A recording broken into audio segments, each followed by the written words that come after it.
Hello, this is Christian. Welcome to episode 9 of this AJAX video series. This is the last video. I guess I saved the best for last.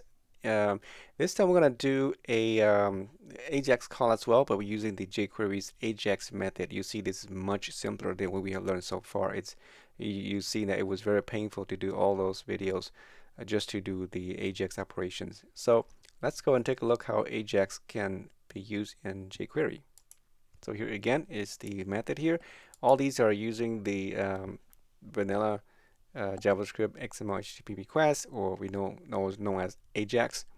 Now let's go and say that let's put two radio buttons right below here, and we can pick between the two, right? Either the XML, the AJAX, or the jQuery.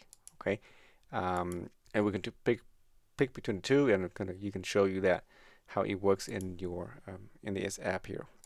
Very easy to do. Okay, so let's go to the HTML first.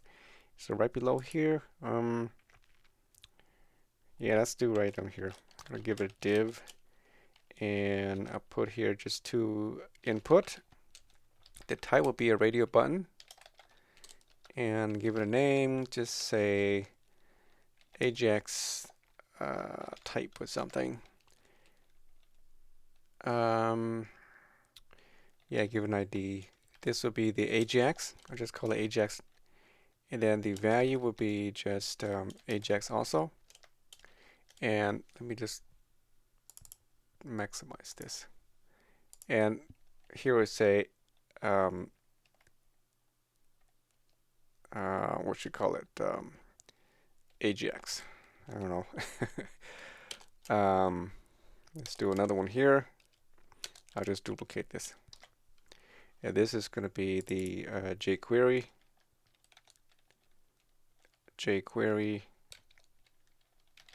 I just call it jQuery, okay? But this is the jQuery, and let's put here jQuery. And I put here like the $AJAX because that's the function we're going to use. Here, this is the XML HTTP request, right? Maybe I should put that here. XML HTTP request. That's the one. All right, so let's see. Those two buttons there. And I'm going to access it through a ID. Let's put ID here. We'll put the same name, AJAX type. Then AJAX type, pound, and then that, and the pound, and that, right? Yeah, let's see. Okay. I want to make sure I do it right. I guess it doesn't matter because I want to check one of these. So I'm going to make one of these a default. And let's make the jQuery the default one. Let's put here checked. Okay. So let's save that. Now in our code, we are going to, well, let's see what it looks like in the browser first. So yeah, it's good enough. So it's defaulted to jQuery. We get the check value of that, and we get the check value if you check that. So, right, and we'll load the correct method when we check that value. So way up here in the process AJAX, where'd it go? As you can see, I have a lot of code. It's very hard to find. So that's why this outline becomes really useful. If you click and drag this up here, you see all your functions are here, right? I'm looking for, as you can see, I'm looking for the process AJAX. So you can see that it's somewhere. It still can't find it easily. Wow, it's so hard to find right there. Okay, so here it is. Now I'm going to check before I do this part. This is for the AJAX call. We'll leave this as is. That's fine. Just this part right here, right? So I want to say let the AJAX type is equal to the type that we want to get. So I'm getting from $AJAX type, and I want to get the input you could just check one of those, right? I can just pick one of these here. If it's checked, then this is the one that's used. Um, Otherwise, it's not. Well, actually, I can set the radio value. Yeah, input checked. That's how you do it. You get the value. Okay, this is for getting value from a radio button. Okay, it means inside this div tag, all the input, right, had the same name. That's why, and then just get the one that's checked and get its value. Okay, and then I do here if the AJAX type is equal to AJAX, then I'm using the XML HTTP request, which is this whole thing here, right? This whole thing will go into that block inside here. Okay, let me be clear. There goes in there. Else is the jQuery. Okay, so that is fixed. We don't have to fix a thing there. In here is the fun part. So here you put $.ajax, and then it's a function, and then inside here is an object. Okay, and then you have these promises. So we have something called when it's finished. When it comes back, we invoke this function called done. So you put the dot notation. It's a chaining method here. You chain the dot notation. If there's an error, then you put here, you chain the fail function. Okay, and inside here are, of course, anonymous functions like this, and same thing here. Actually, the data or whatever the error comes in here, but you don't have to really put anything there. And here has some other properties like the data, the XHR, which is the object here, something, and then the status of that as well. But we're interested in just the data. The first few, I think, is just the data. So it's hard to see this way, so you break it into multiple lines, right? Like that. And here is where you do your things. Now AJAX has a lot of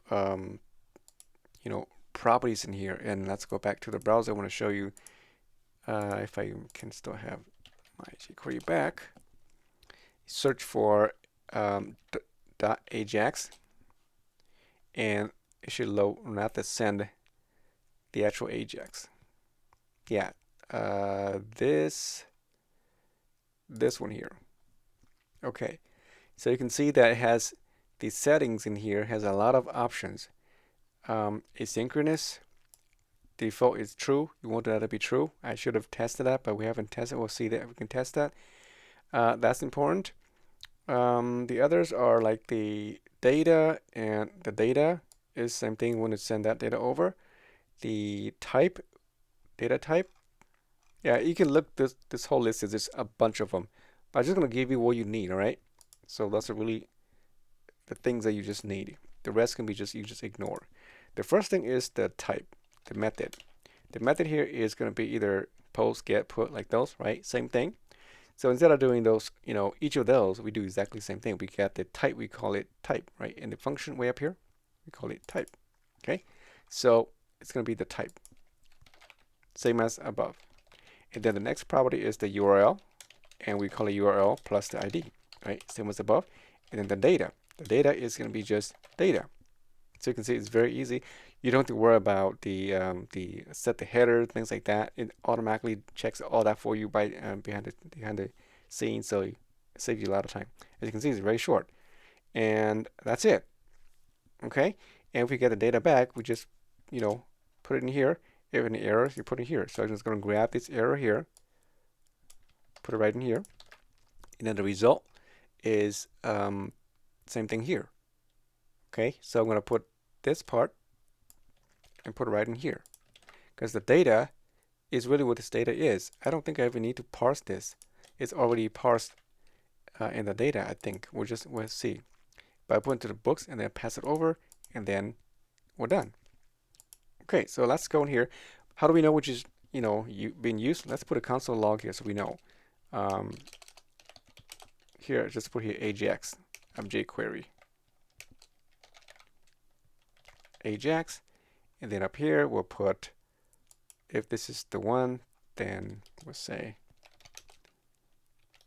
XML HTTP request. Okay, so at least we know that it's being used for that one.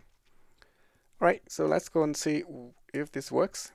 Here we go. I'm using the default, and I'll open the console. You can see here. If I click the get, I fetch, right? So it's using the XML HTTP request. And if I clear my list again, if I do the AJAX now, and there it is. I'm using jQuery's right method to get the information back. So I can do the delete using the jQuery. It should still work. Deleting number one, and there it is. I'm using jQuery's, and you can see everything works just beautifully like before, right? Very easily done. It's very, very short.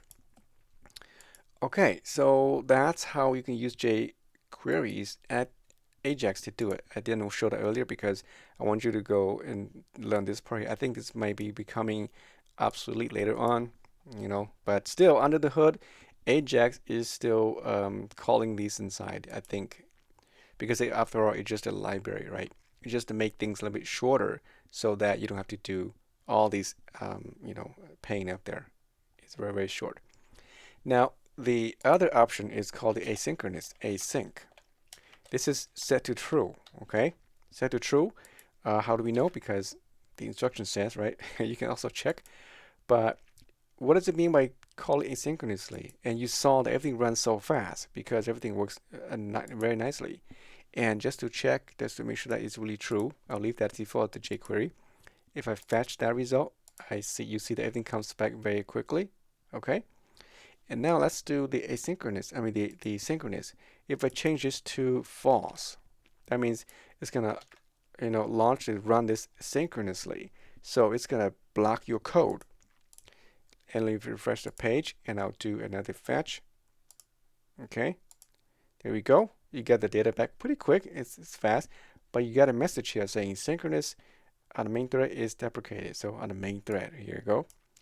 And it's retiming to end user, So I'm saying that, they don't recommend it. You cannot use it. I think if you use the other one, it may not even let you use it. But yeah, so to show you what this may result if you use this option. And you can it's kind of hard to illustrate here, but if you make any calls like that out of your page to a different server or to a data source, if there's any problem with the backend, that runs into an infinite loop or you lost connection somewhere in the back end. Doesn't matter if the data is going out or coming back in along the way in both directions, then it's going to cause your code to hang. And once it's hang, then you can't do anything in your page. Okay, so let's see if I can mimic that to show you. Let's go to the back end and make some changes to our code. I'm just do the fetch, right? So we did the get all right here. So before I return this data back, I want to wrap this and put it to a timer. So we learned this in the other video, timeout, right? And here will be an anonymous function. You put this inside here, like that. So I'm going to wait for, let's just say 5 seconds, not too long. 5 seconds. After 5 seconds, and then you can send this data back to the user where it is. So you're going to, let's say that it took that much time. We can increase this number to see it, but that should be enough. Okay, so let's go back and rerun the code again. We want to refresh it. Now watch what happens when I click the get here, or even the put here, right? You see that it's being delayed. I don't have any information here until after 5 seconds. And there it is, right? You saw there's a lag between when the time I click it and it shows up. Usually it just goes really quick, right? So you see that if I go to AJAX here, I do it, still same thing, right? Because there's delay now. And because I caused a delay, I'm just showing you that this is usually what happens when it happens behind the scene. But it does take 5 seconds to load between either option. And I just did that because I want to show you the synchronous and asynchronous. So the AJAX here uses these asynchronous operations. So when I refresh my page, okay, let's go back in here.